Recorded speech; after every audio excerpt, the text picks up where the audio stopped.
Yo, what's up, everybody? It is Tuesday, April 9th. How's everybody doing?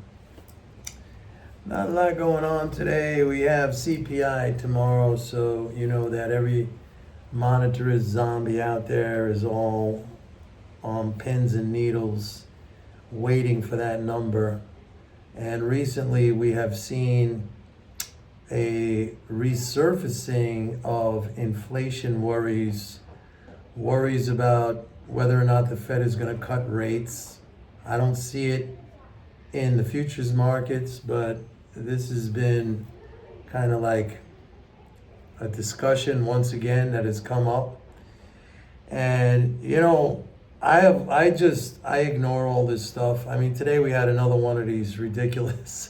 I got to talk about this. We had another one of these ridiculous, the Treasury auction, panic, hysteria, whatever you want to call it, because the 3-year Treasury auction came in with a fat tail. I guess they call it that. I don't even pay attention, but that means, it went off. A certain amount of those securities went off at a few basis points more than what was expected. So, of course, it's a headline somewhere where everybody's freaking out. I mean, I talked about this earlier this year, maybe it was last year, where you had it was like every day, this guy, who's that idiot Rick Santelli on CNBC, talking about these auctions. Oh my God, the auctions. The fat tail auctions, the tail is fat. Come on, people, come on. You're talking about a few basis points. They were freaking out. They were in a total meltdown. Like this is some, you had guys on YouTube talking about this, like this is some kind of another one of these end of the world situations. I mean, these people are really something else. And back then I told you, don't pay attention to these things. I mean, there are vagaries in these auctions. Like sometimes we don't even know. Like I've been, that I've been an independent floor trader on 4 different exchanges.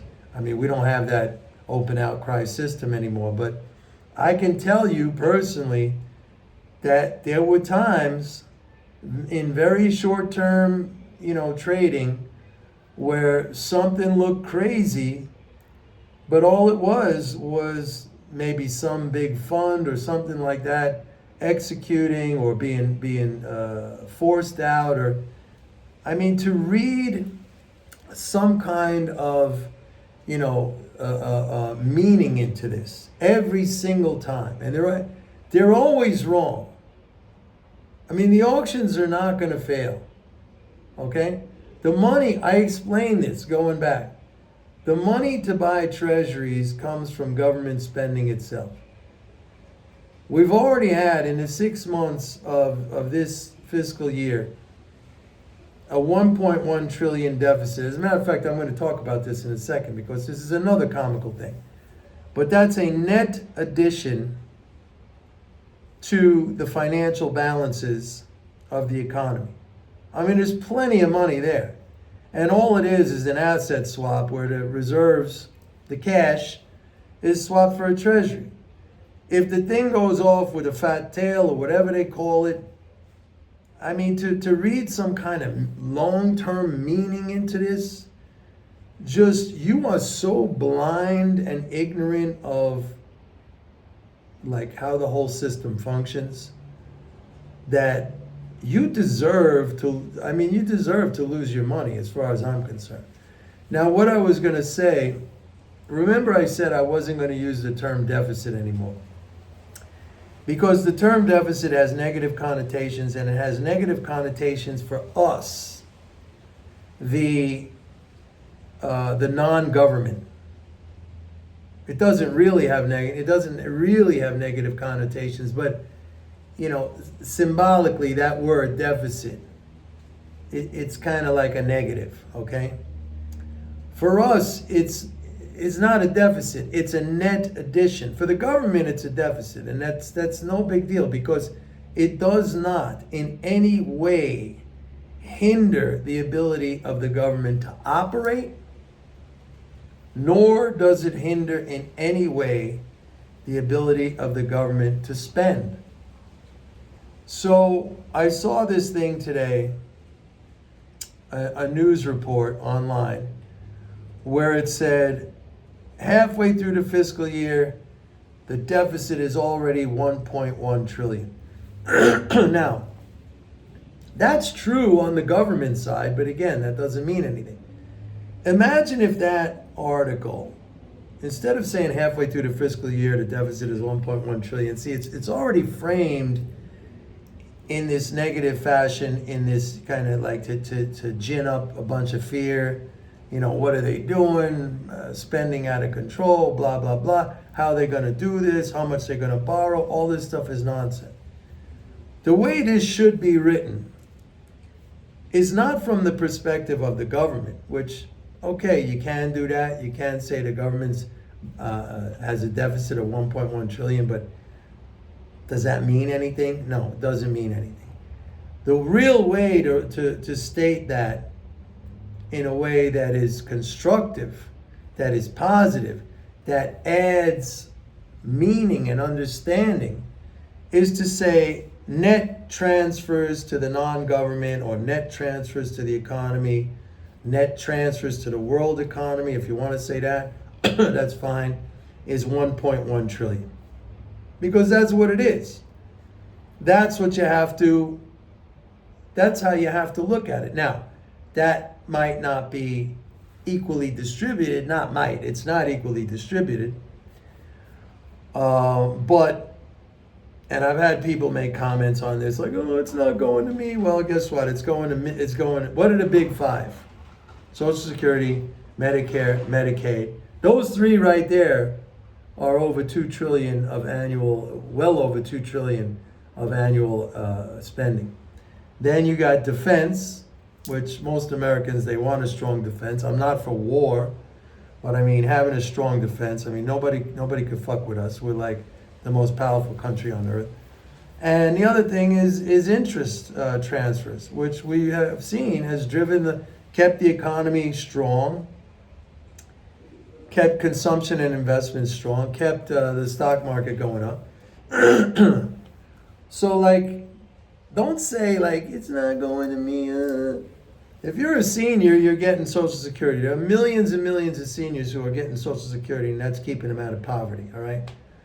And I don't want to get into this whole how it's distributed. You know, we can even say it's not evenly distributed. I'm fine with that.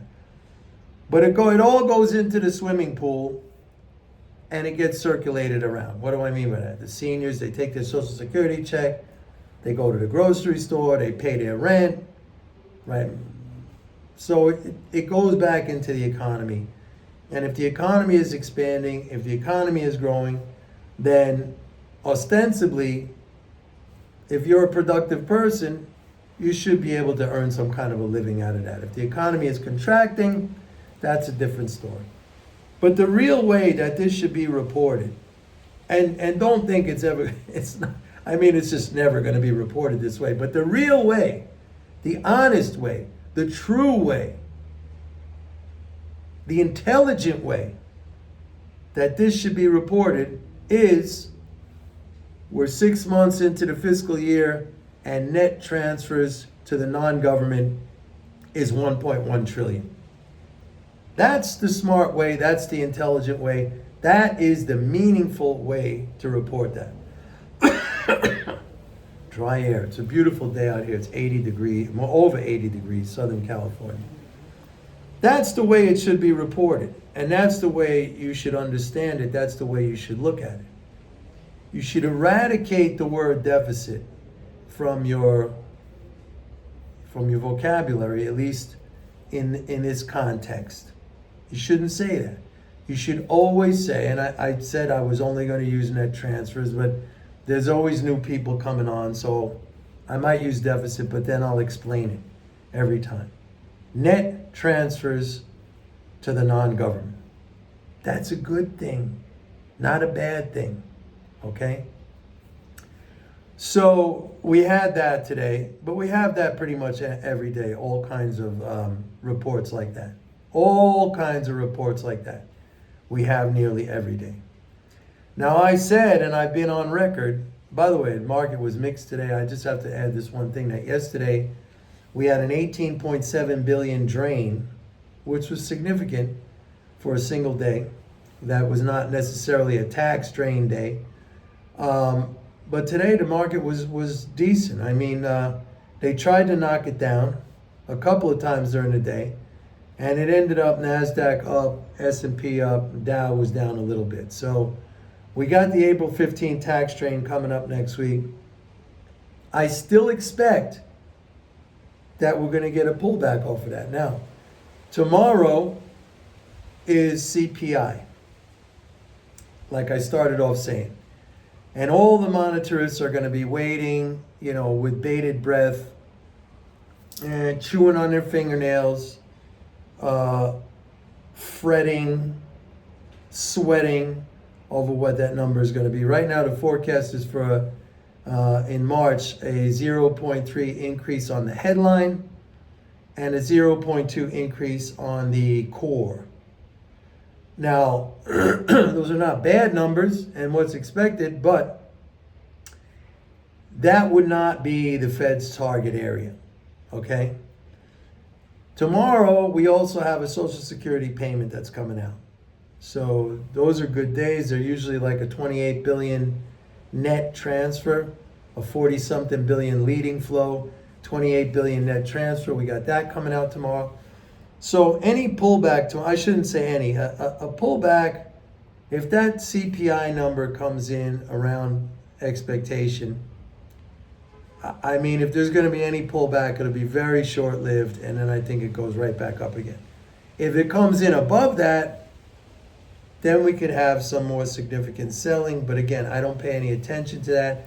I'm already anticipating some kind of a correction coming into this April 15 tax drain. And I want that because I want to be able to go into the market and buy some more stock. I would also love a pullback in gold, which is in a bull market, and it's going to stay in a bull market. But I never chase. I always tell people, don't chase. I did many videos on this. Make the market pay your price. Be disciplined about it. The market doesn't care. I've said this in the past. It'll happily pay your price. It only asks one thing, and that is just to be a little patient. It'll get around to it. It'll get around to it. Believe me, it'll get around to it. Trust me, I've been in this game long enough. It's all it asks. And basically the market is saying, trust me, I'll get back to you. I'll get around to you. Sit tight. That's it. Not only will it pay your price, I mean, it'll probably pay even a lower price at some point. If you think, oh, I'm smart. You know how many times I'm like, okay, I'm going to buy at this level. I have limit orders that I placed in advance for months, and they're sitting there. Boom, I get filled. I'm thinking, wow, that was great. I waited. I was patient. It goes even further down. I could have bought it cheaper, but that's okay. I never, ever played a game of shoulda, woulda, coulda. That's mental masturbation. I just don't do that. I gave up on it a long time ago. Okay? That's like the same. I had a big talk with you guys about, playing the victim card and being victims and, oh, it doesn't come to me and all. Believe me, everybody wants to bitch and moan and complain. That is not a positive thing. That is not a strong thing. That is not the attitude of someone who wants to ascend. That is the attitude of somebody who wants to stay mired in their circumstances and sink down like in a bed of quicksand, negative quicksand. And how do I know? Again, I used to be like that. So you have to try to eradicate that. How do you do it? It's the same thing. How do you build up your body? How do you become better physically, or play in a sport or something like that, or playing a music instrument. It's practice, man. You got to build up those calluses in the brain. It's almost like a rewiring of your brain. New neurons are formed. And, you know, over time, just like, look, I do boxing. I talk about boxing. I haven't been doing it long. I've been doing it like 7 months. I mean, now compared to how I was at the beginning, I mean, I couldn't even throw a jab at the beginning. Now I'm sparring, okay, with good guys. I'm not that good, but believe me, my level has gone way up from the beginning. Why? Because I do it over and over and over again. That's how you get good at something. That's how you learn. Same thing with the mental. Same thing. You got to change that attitude. And I see it a lot on here. People say, oh, you know, it's not going to me. Believe me, I know billionaires who bitch and complain and moan about their situation. And actually, I saw once, recently, by the way, I saw an article that said it's been shown in psychological studies that 80% of people's thoughts are negative. 80% of people's thoughts are negative. And that would explain a lot. It would explain the media always having a negative bias and doom and gloom and fear and promoting fear and everything is terrible and everything is horrible, because that aligns people. They click with that because that's the natural way they think. That's incredible. That's the natural way they think. And you got to change that. Like, people aren't born as champion boxers or basketball players. They might have the attributes, some of the attributes. I mean, if you're born and you end up being, 6'9" or 7 feet, that's already a head start on most people if you want to be a basketball player. Right? You know what I'm saying? But you could always improve your situation. You could always improve your situation. It just takes practice, and that goes for the mental too. And I'm telling you this as a guy who went through the process. And I've said before, I wish there was a magical way or some few tricks that I could tell you, like, do this and this and this, every other day, and take 2 aspirins and call me and you're going to be fine. No, it's just constant over and over and over again. And some people don't want to do it. It's too much effort. That's on you. That's not on anyone else. I'm sorry. If you feel it's too much effort to learn and to improve and to change your attitude and to be ascendant as opposed to in that quicksand of victimhood, that's on you. All right? Now, I don't know how I got into this conversation, but it always seems to end up here some way.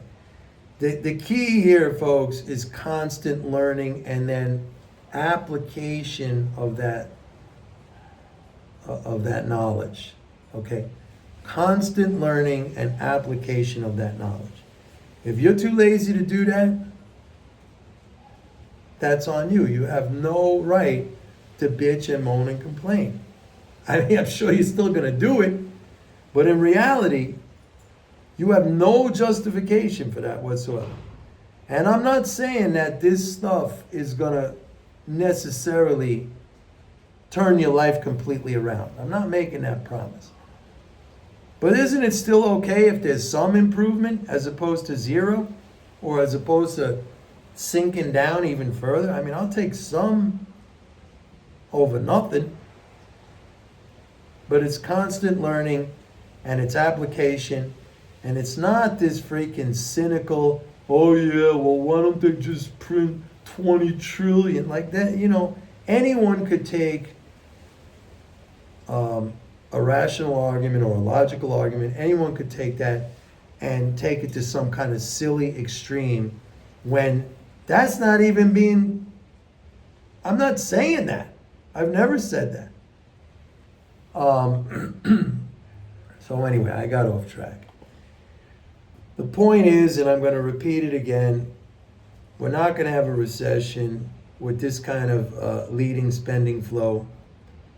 We got presidential elections coming up in what, like 7 months.